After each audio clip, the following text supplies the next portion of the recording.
question. How many licks does it take to get to the Tootsie Roll center of a Tootsie Pop? And while you're working on that question, second question. What could a Phoenix Man and a Candy Man be doing working together? There could be only one explanation. Marco was heading out to sea after dropping off Nekomamushi and Izo. He saw a shadow in the water, and he came across Perospero traveling aboard his mighty candy sea slug toward Onigashima. Marco ran into Perospero, the two locked eyes for a moment, and they both realized the same thing at the exact same moment. They could work together to create a sitcom based in the One Piece world. And then they decided that they could convert Onigashima into a television studio. But in order to do that, they're going to have to make sure to get rid of the Beast Pirates. So they formed a tentative alliance right then and there so they could work together to get rid of the Beast Pirates, clear out Onigashima, convert it into a television studio, and film a sitcom starring Marco and Perospero in the lead roles. That's it. I thought this video was going to take a lot longer to figure out, but no, in all honesty, that's pretty much the only thing. I mean, could you think of any other reason why they would be working together? Okay, then there you go. All right, so today's video, and by the way, I was serious about that Tootsie Roll question. I want a serious answer written in essay form by the end of this video, okay? So you better get to work on that. But no, we're going to be talking about Perospero and Marco, and their, I don't even want to say alliance, because literally all we got from this is one panel in the last chapter when, the scabbards burst in and they attack Kaido and all the other samurai are in the hallway. There was that scene where Big Mom was like, Mama, Straw Hat, do you seriously think you could take us all on with only a few hundred samurai? And Queen's in the background like, yeah, you tell him, Big Mom. Ring, ring. Hold on a second. Lord Queen, there's thousands of samurai! What? And also Marco and Perospero are at the front entrance! What? And so all we got was this single panel of just Marco and Perospero arriving at the front entrance of Onigashima. They don't seem like they're fighting, they don't seem like, freaking Marco grabbed Perospero by the neck with his mighty phoenix talons and was like, dragging him into Onigashima. It didn't seem like Perospero was like trying to attack him with his like Candy Iron Maiden or something. Candy Iron Maiden. I guess it would just be a Candy Maiden. Attacking with the Candy Maiden or anything like that. No, it's just they seem to be arriving together, okay? Now, I made a joke about this in the review, where it was like, okay, Perospero's on his Candy Sea Slug, he's approaching Onigashima, and by the way, up until this point, this is going to be the main focus of this video, but up until this point, it seemed like he really hated, the alliance between Kaido and Big Mom. He hates Kaido, he hates King, he hates Marco. He even lists Marco, like, I'm gonna beat that Marco guy down next time I see him, and then, hey buddy, how are you doing? Well, hi, how are you? So I made a joke in the review that Perospero has to realize, like, when he's in the water, essentially, he's on top of his Candy Sea Slug, but he's surrounded by torrential whirlpools and the ocean and everything like that, and Marco's there, he has the ability to fly because he's a mythical Phoenix Zone.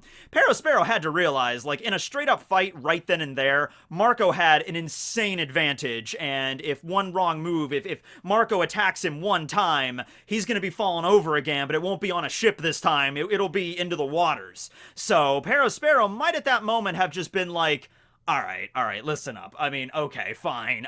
You got me. I was trying to get into Onigashima. He might have fed Marco a lie or something. Just something to get them both on dry land, and then once they get on dry land, that's when Perospero is like, actually, Marco, I was going to betray you this whole time! It could be something like that. Actually, if you think about it, the waters surrounding Onigashima are very turbulent. Now, they did go through the front entrance, where that's the only place that the waters are not, rough and choppy and full of whirlpools, was like literally the front entrance of Onigashima. Obviously, nobody is guarding that place right now because the Straw Hats took out that front little oil rig, setup they had right in the middle of the entrance, and also Usopp knocked out all the guards. So the front entrance of Onigashima is essentially just unguarded right now. So yeah, they could slip in that way. But maybe Perospero was trying to gain access from the sides or something, and then Marco was like, well, I could always just fly us to the main entrance. We could just do that and be done with it. We don't have to worry about guards spotting us or anything. We just go, So there might have been some agreement between the two here. But the overarching theme here that you got to figure from Perospero is Perospero is kind of trying to, I think, get rid of Big Mom and take over Totland. Am I the only one that's feeling that? I mean, like, that is a tall order to eliminate a Yonko, and especially since Big Mom is, his mom, but you get that impression, like, I think he realizes more than anything, he's just like, okay, I'm the eldest son, so I'm kind of like, first in line for the throne here. Like, it's actually kind of ironic because the whole reason Big Mom did what she did, she had like 80-something children, over the course of like 40 years or something. I think it was like over 40 years, So she had all these kids, and the idea was, blood is thicker than water, so to speak. So if I have my own children become my crew, then they won't betray me. With a few exceptions. You got, like, well, Lola didn't even really betray Big Mom. Lola just kind of went off on her own. She didn't want to marry Loki. So in a sense, yeah, she did betray Big Mom, but it wasn't like Lola wanted Big Mom to die or anything like that. Like, Mom, I'm going to eliminate you and take over Totland. No, Lola was just like, I don't want to marry Loki. I'm out of here. I'm going. And then she leaves. And Lola, I think when she met Nami at Thriller Bark, she even still thought like, oh yeah, Big Mom, my mama, she'll help you out. Just here you go. Here's her Viva card, whatever. So Lola was completely oblivious to the fact that Big Mom hated her at that point, right? So that was the whole idea behind her crew. And yeah, she has other members on her crew that aren't her children, like Peckham's and Tamago and everybody. Now, they are not members of the crew. They're members of the crew, but they're not her children. But by and large, the main core of her crew are her family, right? Well, at the offset, that might seem like a good idea. But then you start to think, like, what about the line of succession, right? Because, nobody lives forever in the One Piece world. Well, maybe Eam does, and possibly Dr. Kureha, but no one lives forever, and Big Mom is already in her late 60s, and, she's not, naturally going to die anytime soon. We have characters in One Piece that can easily live into their 90s. Rayleigh's pushing 80, and he's still an expert swordsman and everything like that, so, it's not a concern in that regard, but, the question probably has popped up in the children of Big Mom's mind, probably the older ones more than the younger ones, of like, what happens when Big Mom dies? What happens when she dies? Or what happens when, maybe not even when she dies, what happens if she gets so old that she can't properly run Totland anymore? Who's gonna take over?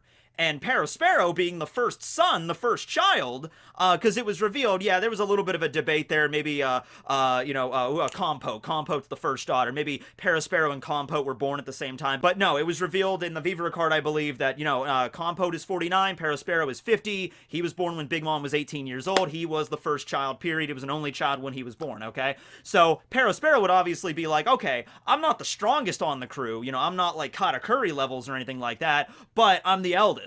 So therefore, I would take over if Big Mom, fell, if she died or something happened and she couldn't fulfill her duties. Going along with this, we just had a huge story arc, which honestly has to wake a lot of the children and the crewmates of the Big Mom crew up to this. Like, okay, Big Mom went on a massive cake rampage, destroyed a good chunk of Totland in the process, all to get wedding cake, completely lost her sanity along the way, and also, even more important than that, because she always has hunger pangs. That's probably a thing, like every few times a month she has to deal with that. It's like, oh crap, what is it this month? A croak ambush! Okay, fine.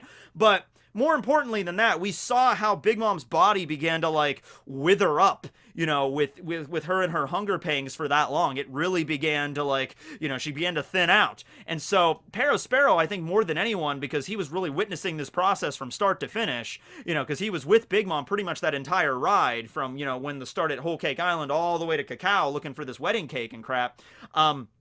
Well, they didn't drop off the cake at Cacao. They dropped it off at Puff's Island. But, like, Perospero was traveling pretty much the entire way. Perospero probably got the idea in his head, like, okay, Big Mom is not invincible. She seems to have a very, very critical weakness. A few critical weaknesses, obviously. The weakness with Mother Caramel's picture and going into the crying fit, that weakened her. But also, here we are, like, hour 12 into this hunger pang, and she looks like she's about to pass out here. Like, she's really dropping weight, like, a lot. So, you have to really kind of wonder what would happen if she never got the cake. In fact, even it was stated in an SBS, somebody asked the question to Oda directly of, like, what would happen if Big Mom was in Totland and had the desire for that cake, the same cake that Sanji made, but Sanji wasn't around anymore? What would happen if, like, Pudding wasn't there, or, Chiffon not there anymore? They wouldn't be able to make the cake for her, so how would that go? And Oda's answer was pretty direct. Oda's answer was like, oh, well, in that case, Big Mom would just go into a hunger pang, and I guess the people of Totland would just have to figure it out on their own. It's like, I don't know, maybe, yeah.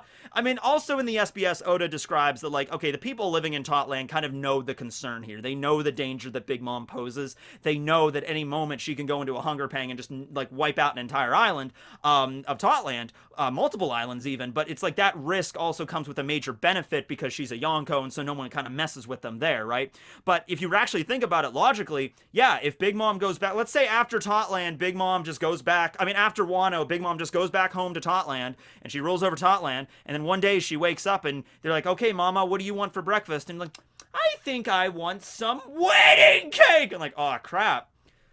Sanji's not around. Chiffon's not around. I mean, maybe Pudding can make it, but Pudding might not want to make it. So what happens? She just ravages the entire island? What happens if, like, what was it, like 12 hours or some such that she had with the hunger pang and she was thinning down so much? What happens if a day goes by? 2 days? A week?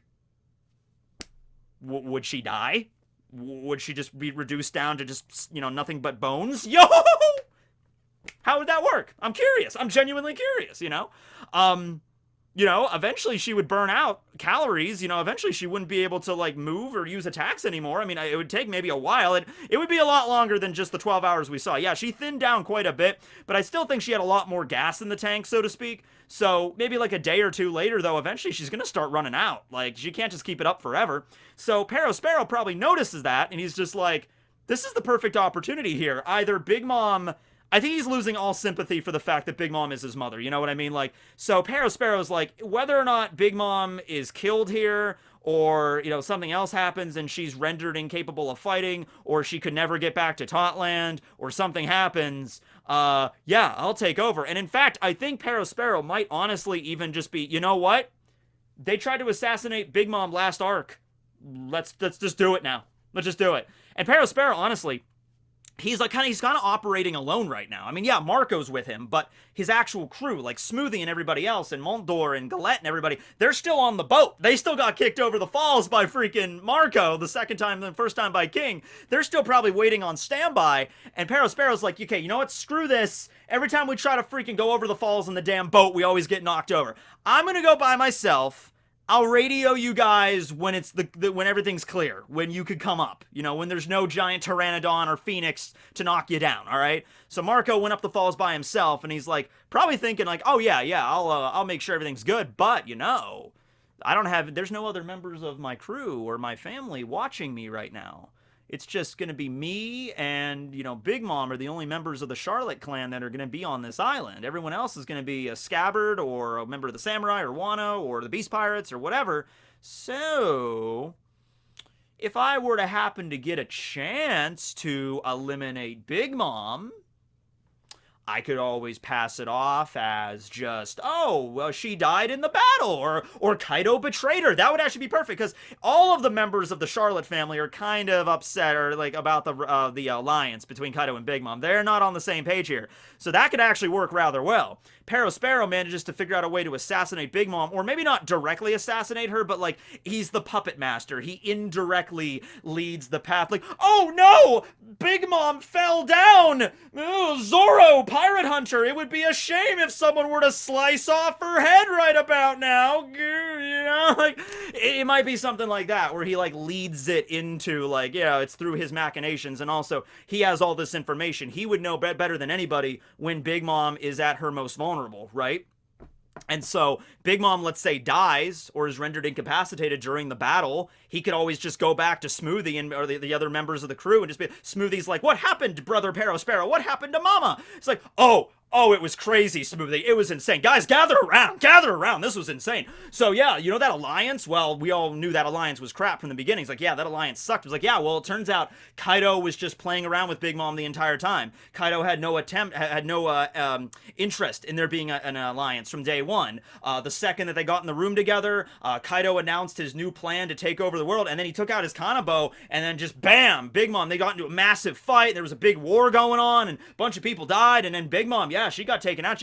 She got hurt and then thrown in the ocean, and she's probably gone. Anyway, we should probably elect a new king of Totland. Hey, I'm right here. Yeah, check it out. Candy crown, candy crown. There you go. All right. I am Perospero, your ruler. Smoothie and Galette and Molten Door are like, yeah, that makes sense, right? Now, I don't think a lot of other, Big Mom's children are not, like, as duplicitous as Perospero is, obviously.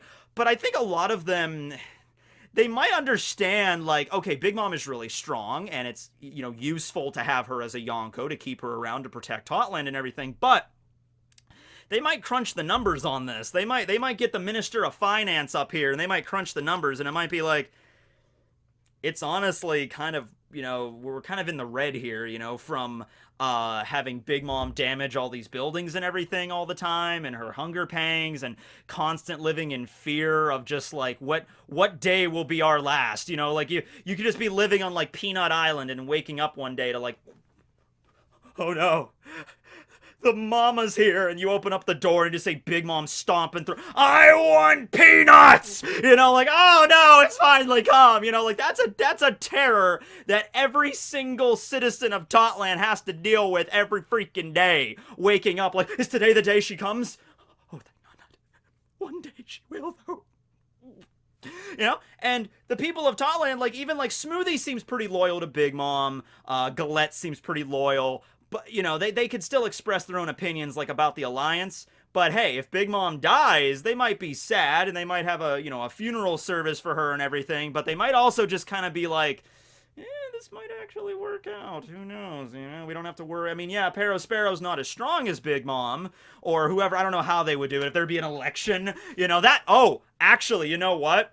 That would lead into, like, some serious infighting wars going on there. Like, which child deserves to be the new ruler of Totland? That would get into some Hunter x Hunter succession war kind of stuff, with probably not as much dialogue, right? But can you imagine that? Can you imagine if Big Mom did fall here? Because Big Mom's crew is not the same as the other Yonko. Like look at Whitebeard's crew. When Whitebeard died, and Ace died, there probably wasn't a really big argument on the crew of, like, who's gonna lead the Whitebeard pirates? Jozu! No, it's gonna be me! Vista! Yeah, you wanna fight, Vista? It was probably nothing like that. Everybody, I would assume, pretty quickly probably just gravitated toward Marco. Like, they were probably more friendly about it because Whitebeard basically raised them as his kids, as his children. So basically, they're all one family, but not in a different sense than what Big Mom's family is. So they probably just immediately went to Marco and, like, Marco, you were the 1st Division commander. You were Pop's right-hand man. We'll follow you from now on. And they did. They followed him into the Payback War, and then they lost the Payback War. No fault of Marco's. I don't blame Marco for losing the Payback War. They were going up against Blackbeard, for God's sake, and all of his crazy powers and antics. So I don't blame Marco for that. And then after the Payback War, Marco decided, because, he felt like he failed the crew, he had to disband them, right? Shanks's crew are all really good friends, so if Shanks ever were to be taken out of commission, Ben Beckman would probably become the new captain, and it wouldn't even be that big of a deal. With Kaido, if Kaido, you see, that's the thing, like, see, the Kaido's thing is he's so indestructible. A lot of the other Calamities and Tobiropo, they're probably not even going to attempt to take him out. The same way that Perospero kind of knows Big Mom's weaknesses because he witnessed them firsthand in the last arc. So he's like, I can maybe make this work. Big Mom is definitely not invincible. There's definitely some weaknesses here I can exploit. Kaido's weaknesses, they do exist, and we even saw last chapter, he can be pierced. He's not an invincible god duck. He can bleed. But for the most part, for those, 20-something years that Kaido has been living in Wano, the Calamities kind of all know how indestructible he is, so there's really no attempt. Even with the Tobiropo are kind of doing their little scheming in the background, like, Who's Who and Sasaki are like, we're going to eliminate the Calamities, and then we'll become the Calamities. They're not attempting to become they're not attempting to become the captain of the crew. They're not attempting to get rid of Kaido, like Sasaki's like, I will eliminate Kaido, and then I'll become the new Yonko. They're not even attempting that, because I think they know it's pointless. It's you're not going to do it. So let's just take out the Calamities instead, and then become Kaido's, like, right-hand men, basically. That's what Sasaki and Who's Who are attempting right now. So, Kaido has weaknesses, but definitely less than Big Mom, okay? And Blackbeard, I mean, hey, Blackbeard's crew, I mean, I could see some, some duplicitous traders going on in Blackbeard's crew too.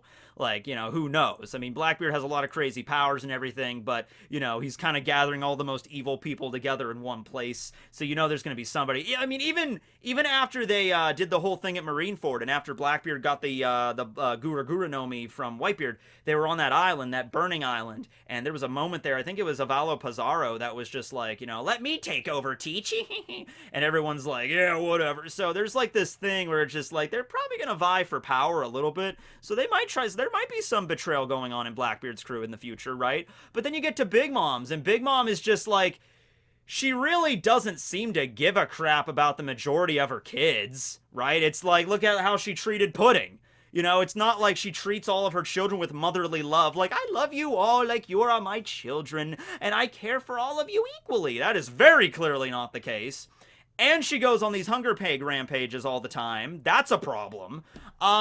So yeah, like, I think a lot of the kids would be like, yeah, she's our mom, but at the same time, like, yeah, this could actually work out, for her getting taken out. And then there'd be this, but my point is, it wouldn't be a consensus. There's so many kids. There would not be like everyone would just bow to Perospero. Like, well, Big Mom's gone, and Perospero, you're the eldest son, so I guess we're bowing down to you as the new king. It wouldn't be that easy. It wouldn't be that easy. There'd be probably a faction for Perospero as the oldest son, a faction for Compote, who is the eldest daughter, so they're the oldest. There'd be a faction for Katakuri because he's revered as the strongest. Although Flampe might pass around that information. Hear ye, because Flampe is apparently a town crier now. Hear ye, Katakuri, the greatest big brother in the world, has a spiked eel mouth, and everyone would be like, oh, he's out of the running. But then there'd be like, let's vote for Galette, Butter Girl. I'm like, I don't know. So then there'd be like this massive, okay, it wouldn't be the succession war, it would be the election arc of Hunter x Hunter, where we have just massive election going on. Here are the top 8 candidates of Big Mom's family. It wouldn't be probably that. It would probably not be that easy and simple. It would probably result in like fighting, like actual fighting. It would result in Perospero being like, I declare myself king, and then like you'd have like Amande step up, and Amande would be like, I declare myself queen. I'm like, all right, well, let's do this. And then it was like whoever the last man or last woman standing in Big Mom's crew would be the new ruler of the of Totland and of the crew, right? So yeah, that's probably what Perospero, I think, is aiming for. Now, when it comes to Marco and what his plan is here, I don't know. I don't know. I think Marco might have just been like, hey, how you doing, Perospero? Like, what? Like, so here's the deal. We could fight each other right now, and I would probably win, because I can literally fly, and you are missing an arm, I'm just saying. We could fight right now, or we could go into Onigashima, and we could fight, and Perospero might even relay his information to Marco. I mean, by like, listen, Marco, seriously? Screw you for knocking me off the waterfall, for one, but I'm actually kind of trying to get rid of this whole alliance as well. I'm not a fan of this alliance any more than you are. I don't want Kaido and Big Mom to work together. Honestly, I want Big Mom to get eliminated so I could take over Totland. And Marco might be like, wow, you son of a... wow, you really are an asshole. Yeah, that's your mom, man. All right, fine, whatever. I don't care. I mean, that doesn't involve me in the slightest. And so maybe that was the impetus for the alliance of like, okay, tell you what, how about we do this? How about we go and raid Onigashima, and, we will go in the front entrance or whatever, and we'll work together as long as it suits our needs. And then after Big Mom is eliminated, and after Kaido are eliminated, after that moment, if I see you, I gotta fight you. But otherwise, you go your separate ways, I don't care. It might be something like that. Because Marco would also probably be aware of like, okay, if Big Mom dies and Perospero takes over Totland, that's not good. But it's not bad either. It's not like, Perospero is obviously not as strong as Big Mom. He's much weaker, in fact. He's much weaker than even Katakuri is. Perospero has like a 700 million berry bounty. That's nothing to sneeze at, right? So it's not good that he would be leading the crew, but it wouldn't be nearly as devastating when Big Mom was running the show, right? And he would be he would be a lot simpler to deal with also. I mean, even Pedro almost took him out with some dynamite, right? So it's like, Marco might just be like, yeah, okay, sure, I'll help you. Why not? This might actually end up working at the end of the day and weakening the Big Mom crew, which can only, help. So that might be the situation there. Now, as to how Perospero might implement this, also, I think Perospero might be a little bit still upset about the whole thing when Big Mom threatened to kill him. It'd be like, he's like, you better not be lying or I'll kill you. Perospero might be like, Mom, I'm your oldest son. What the well, you know what, screw you! You know, like, and it might be something like that. So, I don't know how Perospero is going to implement this. He might not directly try to, like, take out, to assassinate his mom, but he might, like, I'm just gonna be in the background here, and then, oh, Big Mom is stomping towards them. It'd be a shame if she were to fall. Candy rope! And just, like, wrap it around Big Mom's leg or something, and just, like, ugh! And then maybe trip her up or something and stop the attack, or, like, make it available so, like, everyone, like, jumps on Big Mom at once and, like, rains blows down on her, and Perospero's in the background just whistling, like,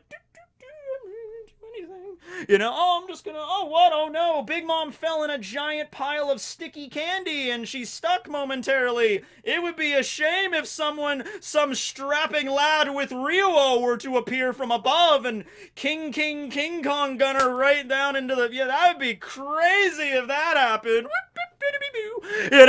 And then by the time the other Charlottes show up, Perospero could be like, yeah, I don't know what happened. I fought valiantly with her to the very end, but unfortunately Big Mom just couldn't make it. He's kind of got the Conjuro going on with him, you know what I mean? He's a lot more overt with it, but he got this going on here. So let me know below how you think this is going to go down here.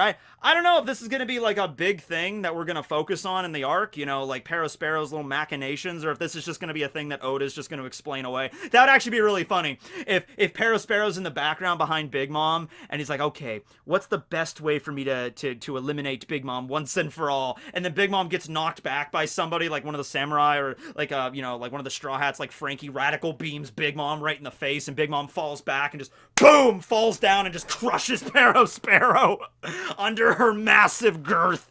Perospero's like, how am I going to defeat Big Mom? Well, if I sneak... Oh, no! And then that's just how it ends right there. And Marco's like, oh, okay, well, that could happen too. Whatever. All right, back to the battle. And then that's just... maybe it might be something played for laughs. I don't know. Big Mom gets back up and she's like, and she doesn't even notice she just crushed her eldest son. It just goes back into rampaging. Maybe, I don't know. Alright, well anyway, that's the video. Thanks for watching, and how many licks are at the center of a Tootsie Pop? How many licks does it take to get to the center of a Tootsie Pop? Post your essays below. I will be grading these. I want cited sources. I want APA style cited sources. I want the whole 9 yards for this, okay? All right, I will be grading these. I will give you your results back tomorrow. And I'm telling you what, if I see some cheating going on here, that's not going to be good either. You are out of my class, all right? I'm not dealing with that. This accounts for 45% of your grade. I'm serious. Bye.